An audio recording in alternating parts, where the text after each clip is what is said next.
On today's episode, we talked about fear of death or death anxiety. Yeah, I look at it as death anxiety. It's some pointers on how to kind of approach it and maybe be a little bit more mindful of it. And what it is, right? Listen in. Listen in. Let's talk about death, baby. Let's talk about grief and mourning. Is it argumental or existential? What's it mean to me? Let's talk about death. Hi, I'm Benny Cabal, and I'm a funeral professional. And I'm Nicholas Cabal, a psychologist. Hey, Nick, let's talk about death. Let's do it. Dr. Nick, today we're going to talk about the fear of death. Right. Let's talk about it. There's so many aspects to that question, right? Or that thought, right? The fear of death. Why do we fear death? But let's go to genetics first, right? Genetically, we are predisposed to the idea of survival of the fittest. We want to survive. We need to survive. We need to procreate. So therefore, our existence as human beings continues. So the fear of death is genetically put in us. We want to live. We want to survive. But I'm going to look at it as from an existential lens here, and we're going to talk about death anxiety, right? This idea that we are born with, the knowledge that we are going to die. So, kids, if we talk about little ones, they don't understand that yet because they don't understand finality yet. But when you get to a certain age, you start understanding that even young people, even, people in their 20s, even people in their 18s and even younger die. And that is when we learn that is a trauma in itself, because this idea that, oh, how much fun I have in life is going to end. And what is that end going to look like, right? And as we get older, we start even questioning that further. What are we leaving behind legacy-wise? Is people going to remember me? We want, I think desperately so much as human beings, we want to be remembered. Whether that is from, what we do educationally, what we do physically. Maybe we have grandchildren, so through them is our legacy, or through our children is our legacy, through my marriage is my legacy. And that brings back the whole idea of meaning, right, and how important meaning is for life, because without meaning, then we're going to die on our deathbed regretting everything else, right? We're going to regret it.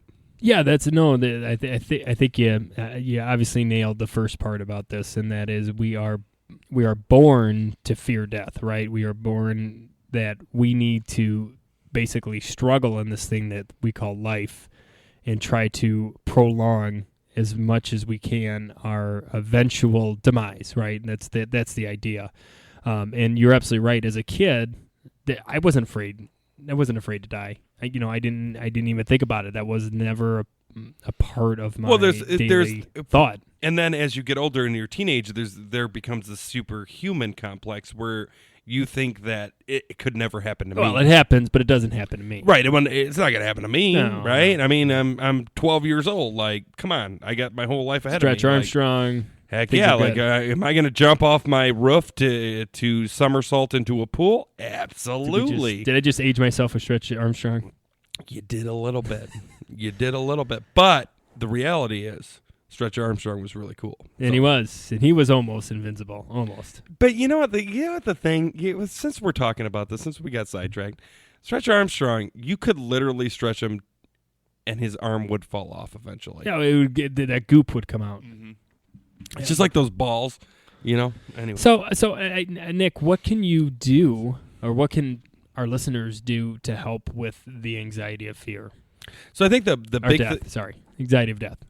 The fear of death, right? Well, that's fear. You're good, right? I've always believed in my therapeutic lens that we as humans do things out of two different basic emotions. We either do things out of fear or we do things out of love, right? So everything we do, I see it as you can trace it back to those two emotions.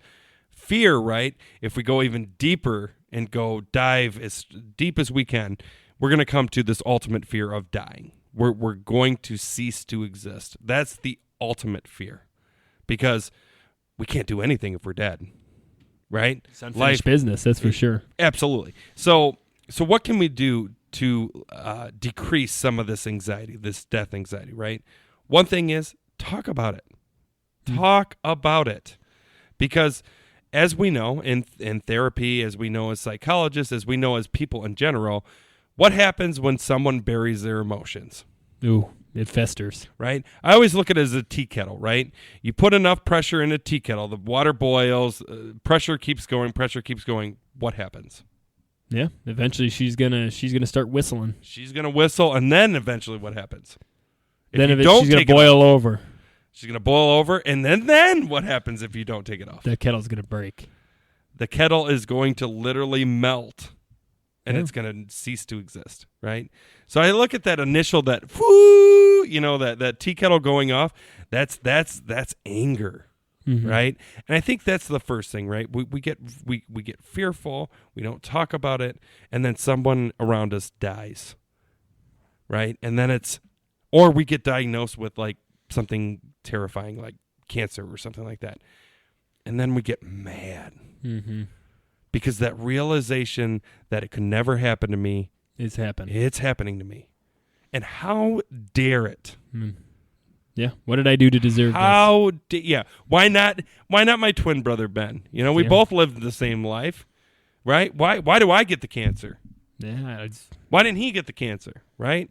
Is anger, right? And the reason why I bring that up is because this goes back to the death anxiety, right?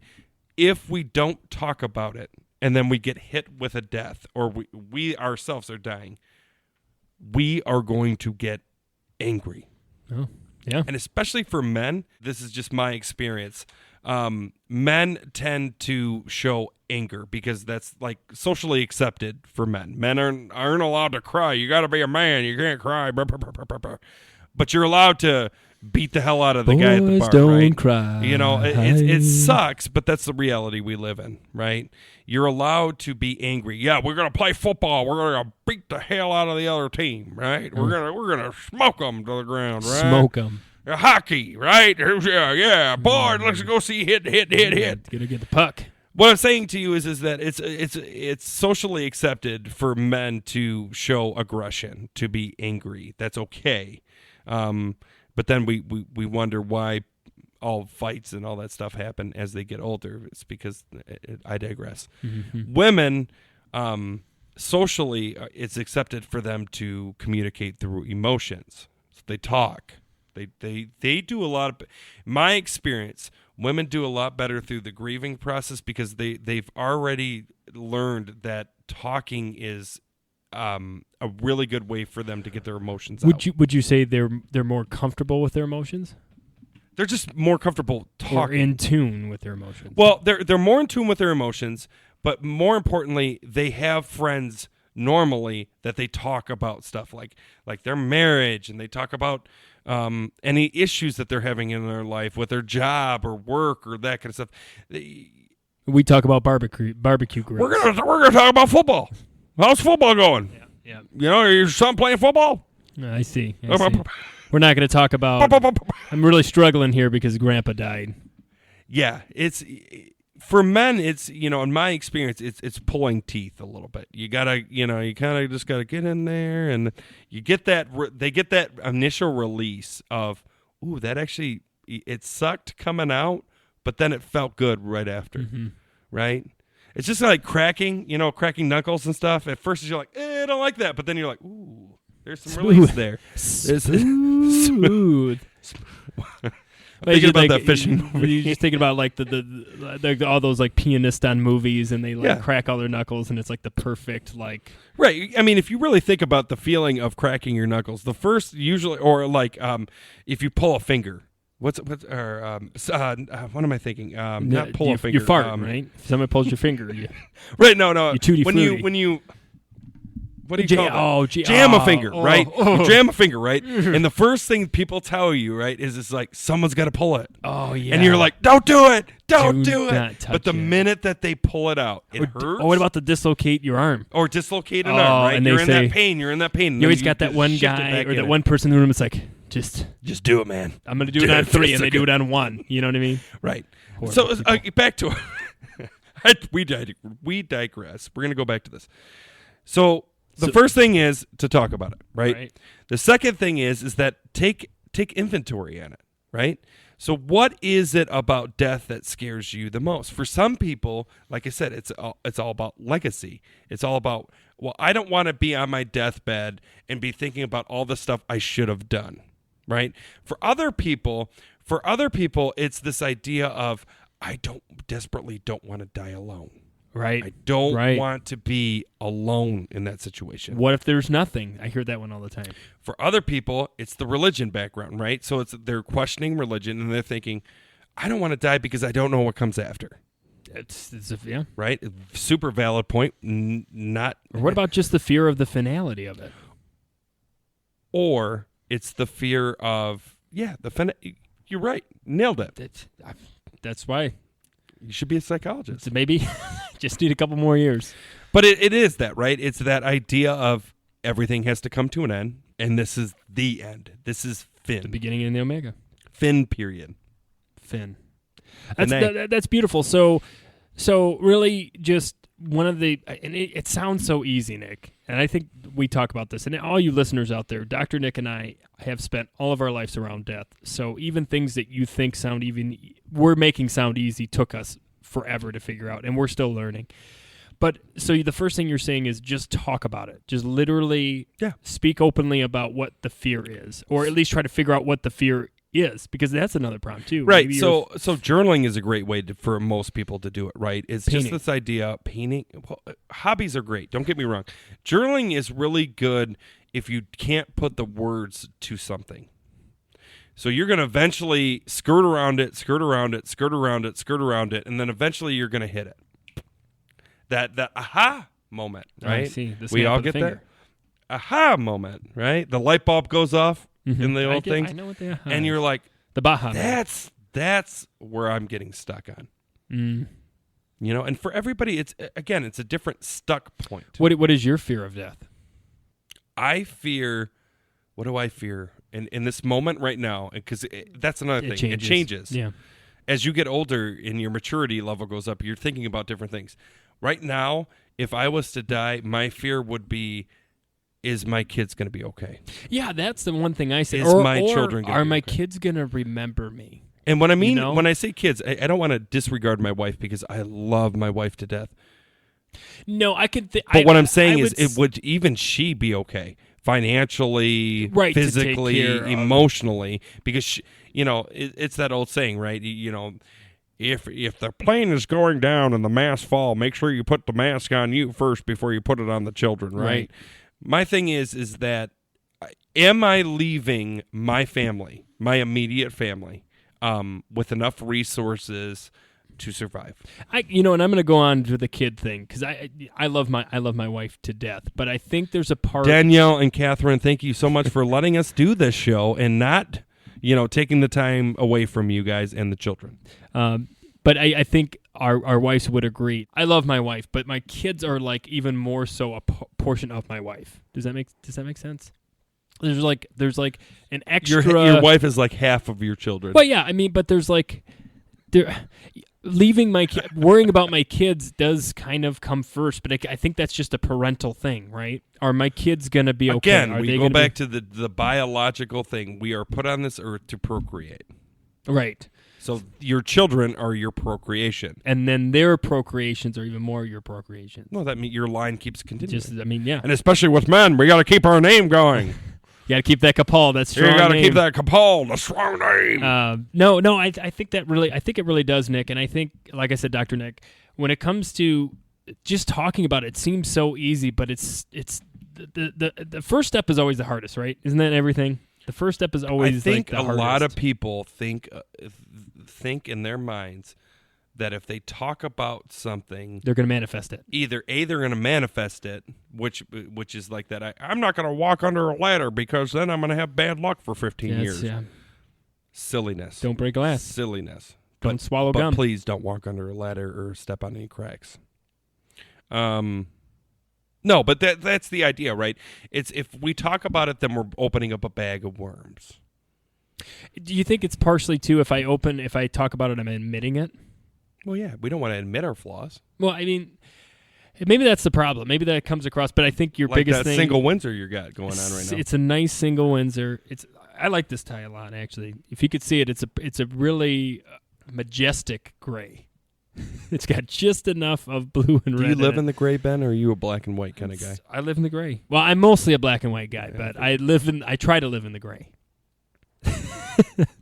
Anyways, Why is it so hard to talk about? Why is it so hard to talk about anything? I know, but it's just I think I'll podcast relate is this. I'll relate this to marriage couples, right? I see a lot of marital issues in therapy, right? Too, and it's like, why aren't we just talking about the problem that's at hand? we're talking about everything else. We're but talking the about, problem. he doesn't come home, he doesn't do this, and then the gentleman's coming back. Well, she's always angry when I get home, and blah, blah, blah, blah, blah, blah, blah, right?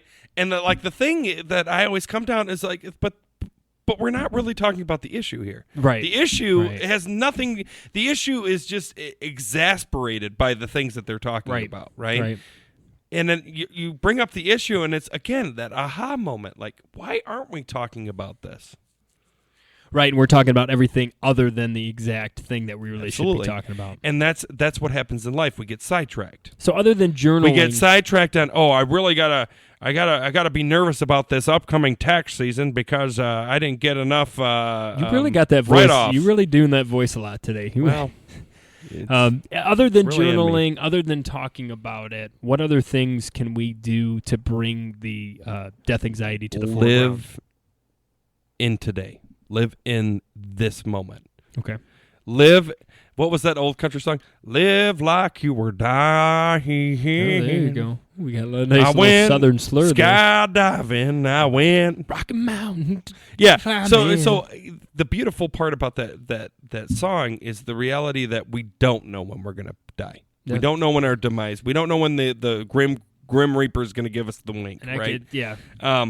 So up to that point, instead of worrying about that, worry about what I can do today. Yeah. How can I be a better dad? How can I be a better husband? How can I be a better brother? How can I be a better son? You know, prioritize your life into today.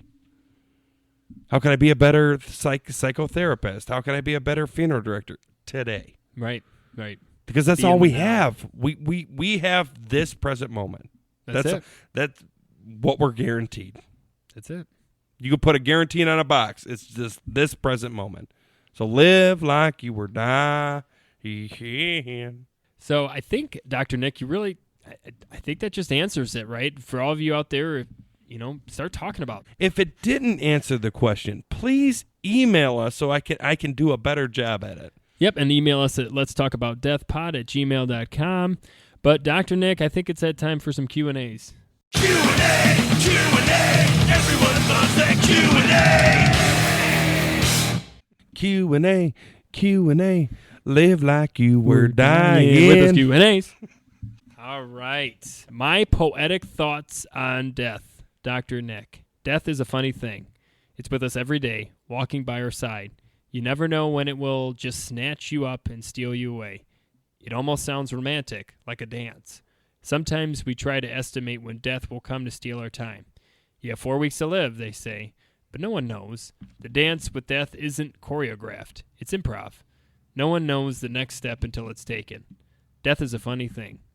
Some think it should be feared, but death is an old friend who has been by your side since your beginning. Death is just here to dance. I'm going to stop. Before you even answered that thought, I don't know if it's not really a question, it's just a really cool poem somebody wrote. But I really liked that death isn't choreographed, it's improv. I don't know, something about that really, really stands out to me. And I like the idea of he's been there since the beginning. So that statement, I'm sitting with that statement for a second here. Sorry, all the listeners out there. Because religion choreographs it, right? It's this idea that when you die, you're going to go to heaven. It's all planned out for you, right? You might not know when it's going to happen, but you know what the afterlife's going to be. What if you don't have religion? That's what I was getting to. I think the issue becomes is even people that are religious, we all question. We all have questions. We death is an unanswered question because we really don't know what happens after, right? We've had some near-death experiences. We've had some people that have literally been, medically clinically dead, and come back. But the reality is they're not dead. So we really don't know what happens when you are dead. Dead. Yeah, and I think that's part. I think that's part of. So I love the improv because that answers that question. Yeah. I thought that was the best part of that. Poem. Because the reality is that whether we turn to religion, whether we turn to people that have had these near-death experiences, or literally were clinically dead for a while, we still don't know if that's what it is. Well, I'm going to ask you this question, Nick: when you're dancing with death, who leads? I've been always a firm believer that me and Death are going to have a lot of Q&As. Do you think? I got a lot of questions for him. Do you think he's a manifestation? Do you think he or she? I hope they are. I hope that, and I say they because we don't know if it's a woman, female, non-gender. I just want to have a coffee with Death at the end of this. It'd be an interesting conversation. Maybe that's my purgatory, is that I'm sitting in a room. Well, no, imagine today, tomorrow, Dr. Nick, you go to a nice corner cafe. You sit down. Maybe even me and you are having just a cappuccino, frappuccino, soy milk latte, and somebody sits next to us and literally, you could tell, I would assume if Death sits next to you, it's Death, right? You have to. If he or she is gonna purposely show up, they're gonna make it known that they are. We don't know. But I might never get my coffee. What if with you Death. knew? And they just what would you even start the conversation with? Would you let them start honestly, it? Me being a little bit of an empath, I think I would ask the question, "How are you doing?" And that's the real question. Yeah. How is Death doing? How's it going for you? What if he said something like "steady"? Well, I feel so and so. I feel like if we're trying to humanize Death, but I feel like if he was a human, he'd have some humor. He would look at me and go, "Well, how do you think it's going?" Yeah. Obviously not great. People don't like me. But I don't know. But again, I would bring humor into the conversation with Death. Do you think he'd have dark humor? Oh yeah, absolutely. It'd probably be like the driest humor ever. All right. So if anybody wants to do a quick little YouTube video with Dr. Nick and I, and you could play Death, and we'll have a coffee together. Email us. And Death, if you're listening, whenever email us at Let's Talk About Death. Get a quick moment when I pass on. I'd love to sit in a room with you and have some coffee. Yeah, feel free to write us any answers. What would you ask Death if he sat? We're gonna do it. It's got to be a coffee house. It's got coffee house. It's got to be a coffee maybe some house. Grapes or something, like finger food. Okay, last question, Dr. Nick. Do you pay the bill or does he pay the bill? I feel like that'd be that weird moment. I feel like he would stiff the bill. I feel like he would stiff the bill. You know what? If you stiff the bill, I'm an empath, so I would pay the bill. I'd pay the bill. Oh man. All right, the second question here. What a good question. Sorry, the poetic thought. We kind of went on a jaunt there. This is the second question. Not getting to say the final goodbyes because of COVID. My grandma passed away. I never got to visit her in the hospital because of COVID restrictions. I'm devastated by that. I missed my final chance, and I can't get over it. It's the first time I've lost someone close, and I don't know what to do. Any advice to help? This is sad because, like they're saying, it's the first time they've lost someone close. So not only do they realize they missed an opportunity, but this is the first opportunity, right? So this is going to set the tone of their grieving journey from here on out, right? And they're always going to have this blank spot, right? The thing that I can say is it is not your fault because there was nothing you could do. You can't, and in this COVID situation, we were not allowed for the safety. And I'm not trying to put words into the loved one, your grandma that you lost, but I'm sure your grandma would not wanted you to get COVID and then get sick yourself. So I want you to first take a little bit of that guilt off if you can, because this is a very troubling time. I mean, we are not prepared for pandemics, and especially when it comes to death and grief, we all have to. We kind of have to find new ways and new avenues to experience this. So I want to say I'm really thinking about what you're saying, and I really hear you, and that really sucks that you didn't get that opportunity. But at the same time, I want you to know it is not your fault due to a pandemic. Dr. Nick, your thoughts on this? I don't know what to do. What do? You grieve. What does that look like? That's your journey. That's your walk. There's nothing Benny and I can say to you right now that's going to make it any better. It is what it is, and I hate using that as a cliche, but the reality is that you were not given the opportunity to say goodbye, and that sucks. And there's so many of us out there who are grieving with that reality, especially during COVID times, that we were not given the opportunity to say goodbye. So find a way to say goodbye now, whether that is writing a letter, whether that is visiting the grave and just speaking, whether that is borrowing the urn and bringing it to your house and having your moment with grandma or grandpa, or dad or mom or brother or sister. Guys, COVID people, it's affecting everybody. Yeah, and that's the one thing too. If you're so inclined, there is a lot of individuals this year that have lost somebody to COVID, and if that's something that would help you, I'm sure there are plenty of places to talk to other COVID families that have lost loved ones.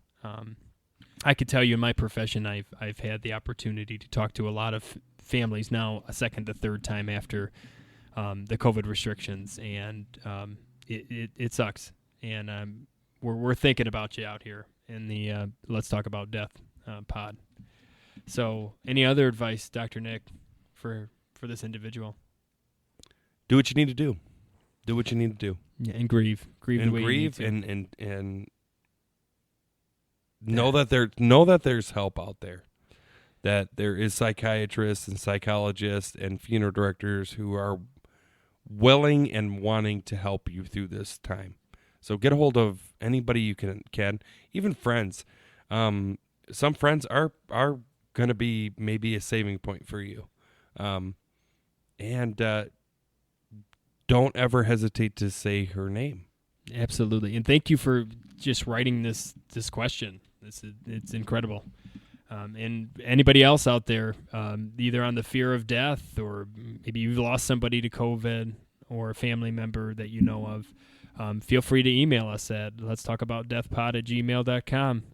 Yet again, we thank you all for listening. Please share with us. Spread the word about the Let's Talk About Death. Dr. Nick said it before. I'm going to say it. If you know somebody that's dealing with grieving right now, send them our podcast. I'm sure they can get maybe one or two things out of one of the episodes we have. And thank you so much. And we'll be talking about death another time. So come on back. Because if you're not talking about death, you ain't living.